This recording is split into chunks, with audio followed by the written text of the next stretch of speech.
Hey everyone, Sean Savin Moo at your service, and we have an important video this week talking about the proper use of your arms. And we get all the colors of the rainbow. How do I start the swing? Do I push back with the left arm? Do I pull back with the right arm? Do I use whatever?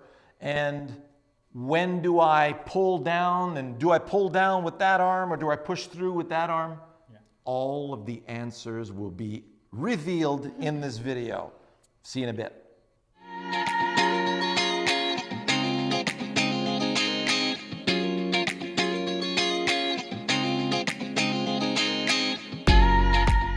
But before we start, of course, Moo, we really need to have you guys subscribe to the channel, please.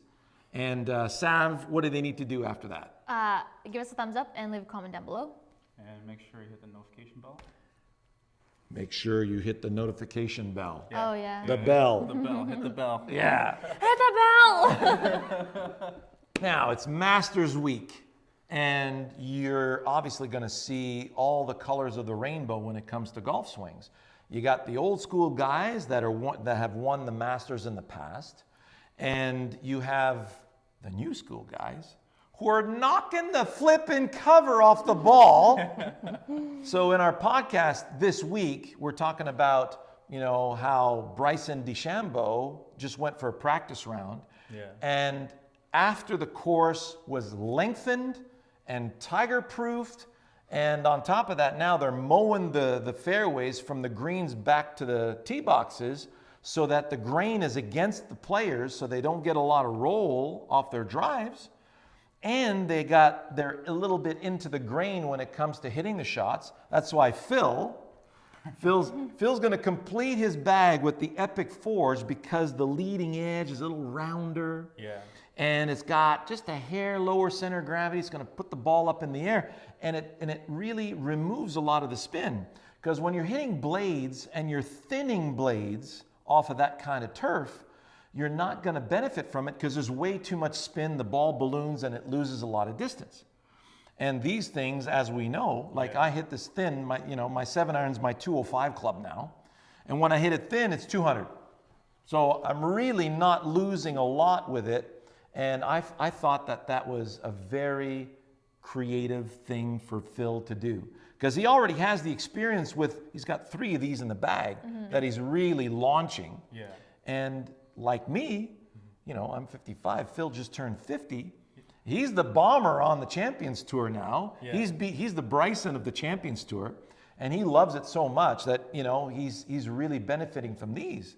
So it reminded us, and we talked about Tiger, his first Masters win in 1995. Well, he was hitting 8-iron as a second shot into the 13th, and he hit wedge as a second shot into the 15th hole. 1997, what did I say? 5. Oh, nice. That was when I was born. Oh, that's that's That's when why you my had it in baby your was head. born. Sorry, 1997. Thank you, Sav. And so you look at Tiger at the time was 50 yards ahead of the average driver on the PGA Tour. Like Colin Montgomery that year he got his eyes lit up. He was hitting at 270. He thought that was pretty good. Yeah. But Tiger was at 320. And the sound that was coming off, the athleticism, it really woke up the world. Now that set a chain of events. Everybody started hitting the gym. And now we got somebody who's really hitting the gym in a way that the long drive competitors are doing. So we're really excited about what's going to happen at the Masters this week. Big time. And what we're doing right now is we want you guys to be as effective as possible with your arm motion, right? So you understand how the arms work and the timing of the arms work in the swing and how we're going to engage that kinetic chain. And so the first thing that I want you to understand is the way that the machine works. Yeah. Let's say Sav comes out with her phone and she wants to, send a text to somebody, and I'm doing this and I'm bouncing her around. She's going to get really ticked off because she can't perform that particular task. So if you're a dentist, an architect, if you do a lot of, if you're a surgeon, you're not tap dancing around your work. Your body is an absolute statue to allow you to perform those very specific manipulations with your hands. That's not what we want with the golf swing. Nope. Sav, go ahead and set up here to the ball. And what I'm going to do, right, is, so if we look at, how the whole body works, if I were to say, well, we're not going to move your body at all, and I want you to start your backswing. Right? Do you feel everything's like super tense? Yeah. And so, worse than that, if I were to tell you, hey, see the ball? I want you to make sure you hit that ball in the center of the club face. So focus on the ball and focus on striking it in the center of the face. Probably not going to work. Well, notice how you feel that you're going to have to manipulate the club to meet the ball. Yeah. So now the swing is gone. Yeah. It's just one big manipulation. Yeah. And when you're trying to piecemeal a swing together, you're using your conscious mind, which works at 40 bits of information per second, one thing at a time. It's way slower on me than it is on you, so I'm really in trouble. So you're going, okay, I got to do it. I got to take away like that, and then I'm going to let my arm, and I'm going to make sure the toe of my club goes up in the air. I'm going to make sure I fold my elbow and all that stuff, right? So if I were to ask you, Sav, can you throw the club right between the two diamond-shaped targets? Give that club a nice throw in that direction.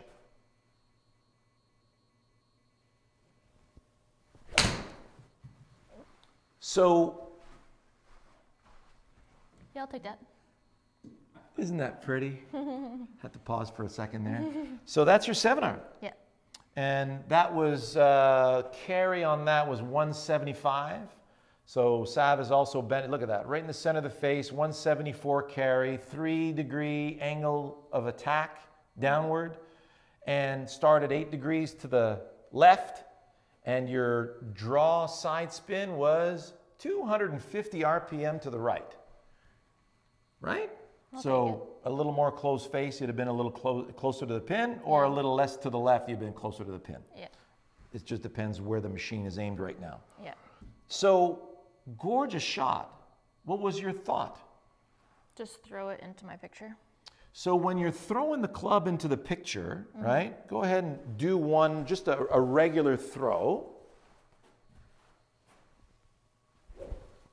Okay, go ahead, throw one in there.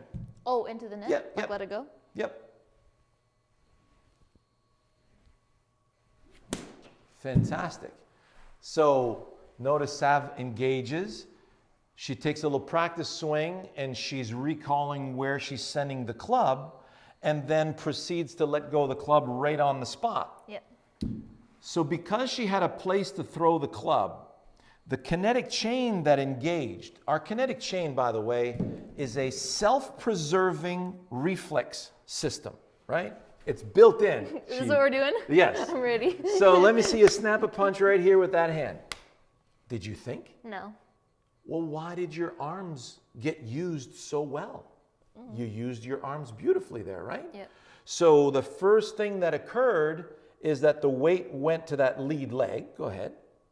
There you go. And now in slow motion, come on in. Notice how her whole body opens up. Go on back. Don't move your body. Pretty lame, huh? Yeah. Like, it's really ridiculous. It makes me feel kind of stupid too. Okay. Let's go back to intelligent. Wow, look at that. So the machine, whether you're throwing a club, whether you're throwing a punch, it engages the same way, right? Moo, come on over. Sav, that was awesome. Oh, thank you. So another one of our tasks that we use is the sword task. Yeah. So if that was a sword, Yeah. and you're lefty, so I'm going to unguard you with my left hand, which I'm pretty lame with, right? Yeah. Yes, exactly. Okay, good. So imagine you have a bamboo shoot here, Yeah. and you're going to slash through that bamboo shoot with that sword. Awesome. Yeah. So do a backswing. So everybody see that? Look at this. His arm's bent. His wrist is hinged, right? Yeah. His body is turned, and you're ready to really deliver through there, right? Yeah, yeah. Go ahead and deliver. So what went first? My lead leg went first. You had to go down to get the ground, right? Yeah. And when did you feel the club turn your hand over? Right here.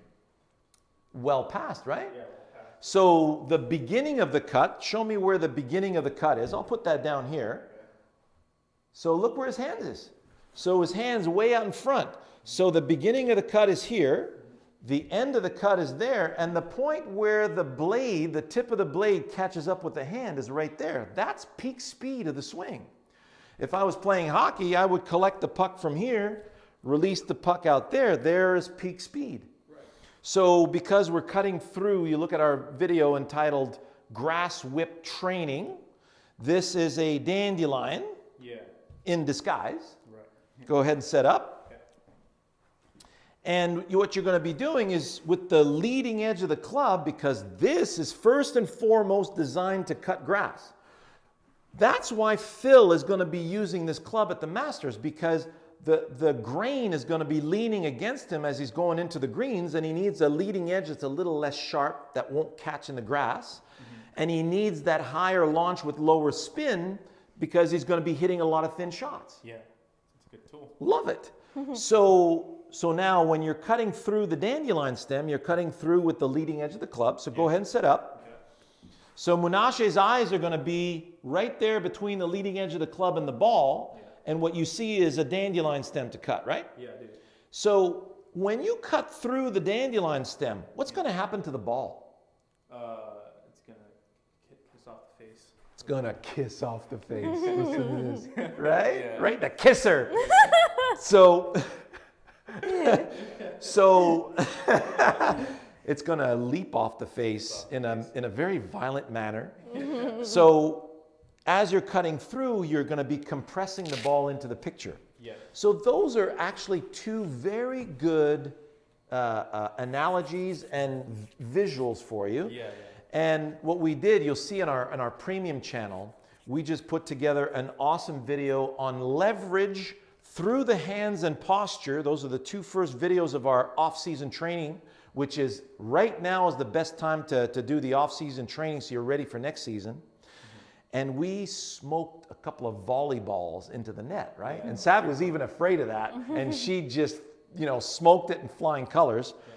So when you were compressing the volleyball into the picture, your body engaged in a way that really made you understand what it means to collect the ball from here and release a ball into the picture. Yeah.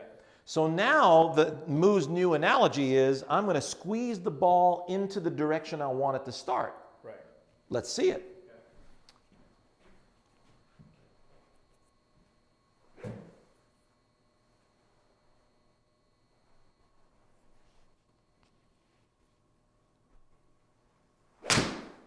All right. Little miss there. Just a hair. That's Now, a good miss though. what you're hitting a pitching wedge right now, right? Yeah. So you missed the pitching wedge 160, sorry. Yeah. So let's see that again. So we're compressing that ball to the left edge of that intermediate point. Yeah.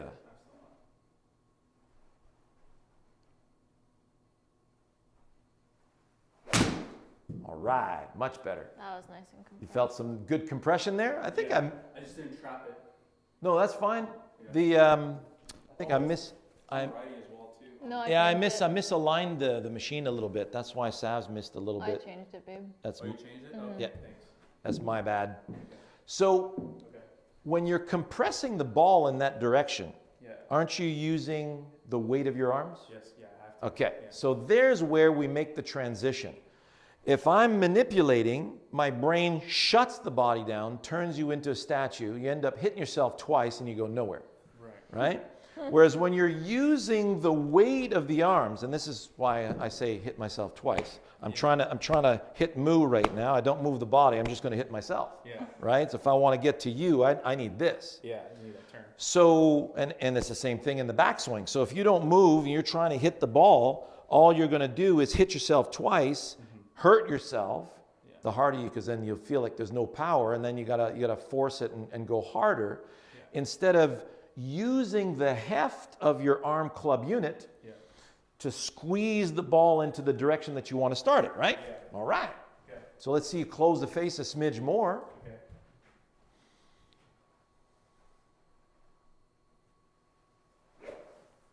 Yeah, look at that beautiful rhythm.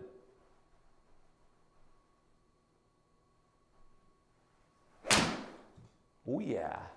Oh, that was nice. There's that draw Yeah. coming right back in the center of the green. There's a nice little 165 wedge. Yeah. Beautiful. Not bad. Not bad. So that's a good miss. Yeah. Typically you're about 175 with that club, right? Yeah. Yeah. He's just, he's a little camera shy sometimes. So, A lot of pressure. yeah, the pressure. So when you're using the weight of the arm club unit, now the machine can coordinate. It can gather properly, right? So I got the weight of my arms here hanging from my shoulders, and I'm going to say, okay, I need those arms to go into the backswing. So naturally, you're going to start using the legs to heave the arms into the backswing. If I want to be careful not to miss the ball, I go with my arms first, I leave my body behind. Now everything gets discombobulated. The whole timing of the machine gets ruined. Whereas when you're using, let's say, the technique of a lumberjack, let's say I've got my tree right here, and don't worry, I'm not going to hit this thing. So I got my axe. I'm going to heave the axe into the backswing. Notice how I would never do this. That would not be an intelligent thing. So I'm not going to manipulate the axe to meet the tree. It's a very heavy object. It's very sharp, very dangerous. I'm going to get the heck out of the way. So notice I would never heave the axe behind me. I would never heave the axe away from me. I would never heave the axe upwards, because that's just shaving bark into the ground, doesn't fit. So I want to deliver it to the side of the tree. This is where I'm going. So notice how everything's out of the way.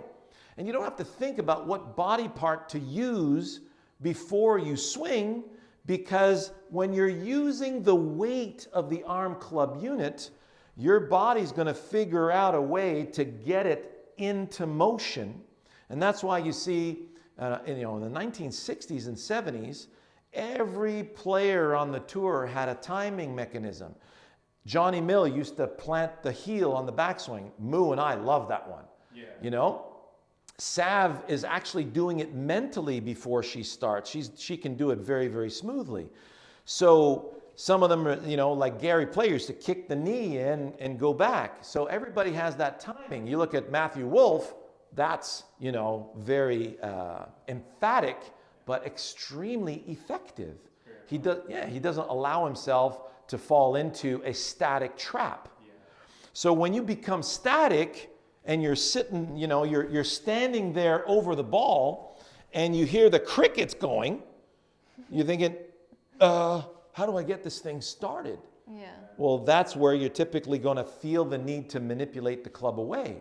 Whereas if I say, like Moo, I'm going to use the weight of my arms to trap the ball into my picture, or I'm going to use the weight of my arms to cut through the dandelion stem, or I'm going to throw the club in the direction of the target. Well, when you're throwing an object, your brain has to tune into the weight of the instrument.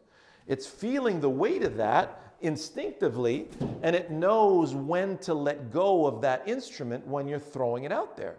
So extremely important that you have a specific task that will engage the arms properly. And when you're doing that, when you're throwing the club, well, the first thing the brain's got to do to throw the club that way is it's got to go to the ground. It's going to use the ground to get the body out of the way. Notice the gorgeous lag. And then everything gets pulled through. And the best example for that, watch a ball player. You take your favorite baseball player waiting for the pitch. When he commits to the pitch, this is what you're going to see. Every last one. So you'll see the arms come up as he steps forward. And basically what we're doing there is we're giving the control to the kinetic chain. And now that kinetic chain knows what to do with that. So and then when that kinetic chain engages, you can see how everything gets looped into it and every cog falls into place. Whereas if you're a little off balance when you're trying to hit a pitch, you feel that pitch is coming in a little bit too fast, then your kinetic chain can't engage properly. And that's where the anticipation of that pitch is really important, right? You need to have the time to engage it. Well, in golf, we got all the time in the world, don't we? So, a very important video that I want you to see. You're going to see throwing the club, Sean Clement. Throw the club straight, Sean Clement. Get that together. You'll see the grass whip training, very important. You'll see the hammer drill, which is compressed through the ball. And so one of those drills is going to resonate with you. And then it's a matter of, okay, I'm going to use that heft to deliver through that task. And then all we need to do is predict. So you're going to see predict solid contact and direction, Sean Clement.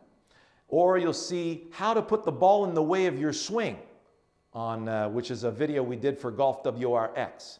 So now that you understand that the arms are an intricate part of the kinetic chain, well, we need to engage the chain for the arms to work. And one of the things that I wanted you to understand is, and that's come on back in here for a second. Yeah. So when you're doing a backswing, Yeah. right? So show me a half a backswing and stop. Notice right now how that arm is beginning to bend naturally, right? Yeah.